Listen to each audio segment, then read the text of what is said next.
If your life feels tighter, lonelier, and more confusing than ever, this is not an accident. It is a warning sign that God is shaping your character, and the process will shock you because it rarely looks like favor at first. It looks like loss, resistance, and pressure designed specifically for you. When God begins this hidden work, the first thing you will notice is that comfort quietly disappears. Doors that once opened easily now close without explanation, and people who used to understand you suddenly don't, because character is not formed in applause but in obscurity, just as Joseph was shaped in a pit and a prison long before a palace ever recognized him, and just as Scripture whispers in James 1:2-4 that endurance is produced only through trials, not through ease. You secretly expected God to upgrade your circumstances, but instead, He starts confronting your reactions, exposing impatience, pride, lust, fear, and self-reliance that were masked by convenience. And this is where many believers get confused and discouraged, because shaping feels like stripping, refinement feels like fire, and correction feels like rejection. Yet Hebrews 12:11 makes it clear that discipline is painful before it is profitable.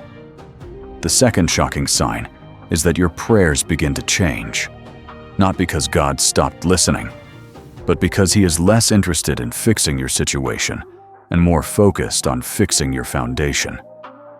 So prayers for escape are met with silence, while prayers for wisdom, humility, and obedience are quietly answered, aligning with Romans 8:28, even when your emotions argue otherwise. And this can feel like God is distant, when in reality, He is closer than ever, watching how you respond when the outcome is uncertain.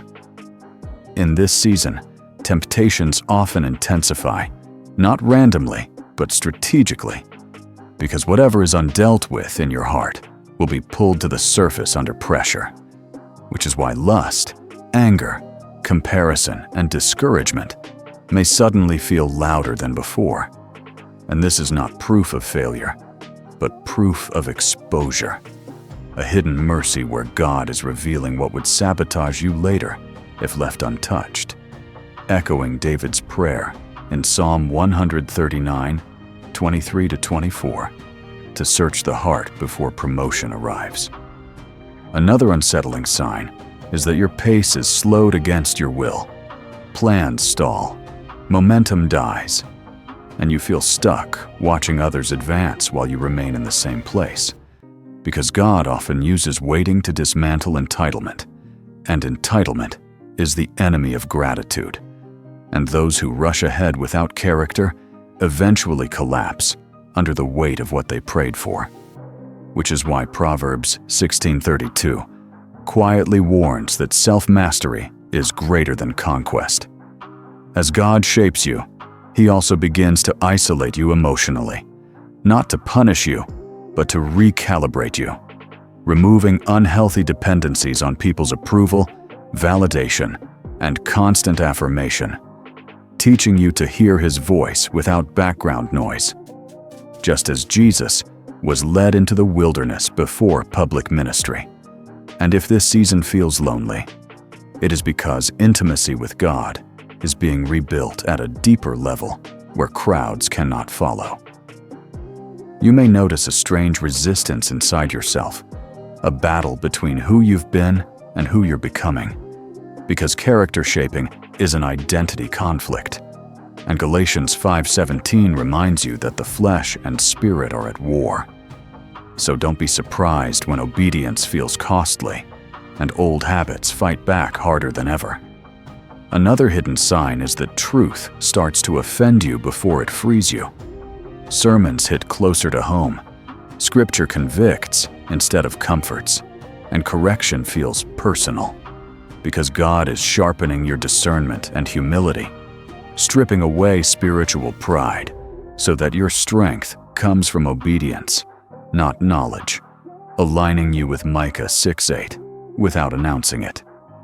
When God is shaping your character, He also changes how you see success, making worldly achievements feel hollow, while integrity, peace, and obedience suddenly matter more. And this shift can feel disorienting, because your values are being rewritten, reminding you that Matthew 16:26 is not poetic language, but a serious question you must answer with your life. You may also experience a delay between obedience and reward that feels unfair, but this delay is intentional, training your faith to trust God's nature instead of His timing, because immediate rewards create transactional faith, while delayed fulfillment creates covenant faith, the kind that Job demonstrated when nothing made sense, yet worship continued. As this shaping deepens, you become more aware of your words, your tone, your private thoughts, because character is formed in the unseen long before it is tested publicly. And Luke 16:10 quietly echoes that faithfulness in small things determines readiness for greater things. The most uncomfortable sign of all is that God stops rescuing you from the consequences of your choices as quickly as before, allowing discomfort to teach what advice could not, because grace is not indulgence, and love is not enablement. And this refining boundary is a severe mercy designed to produce wisdom. You may feel misunderstood, even by other believers, because not everyone will recognize the season you're in, and some will try to pull you back into comfort instead of growth. But Galatians 1:10 confronts you with a hard truth. You cannot please people and be shaped by God at the same time. Slowly, almost imperceptibly, your reactions begin to change. Triggers lose power. Silence becomes tolerable. And prayer becomes more honest. Because shaping doesn't announce itself. It reveals itself in how you respond when no one is watching. And this is where real authority is born. Not from charisma, but from character. The warning in this season is clear, though. If you resist the shaping, harden your heart, or numb the discomfort with distractions, you delay the very breakthrough you're praying for, because God will not promote what He has not prepared, and preparation often looks like pruning, just as John 15:2 quietly states. By the time the season lifts, you won't just have new opportunities, you'll have new eyes, new discipline, and new restraint.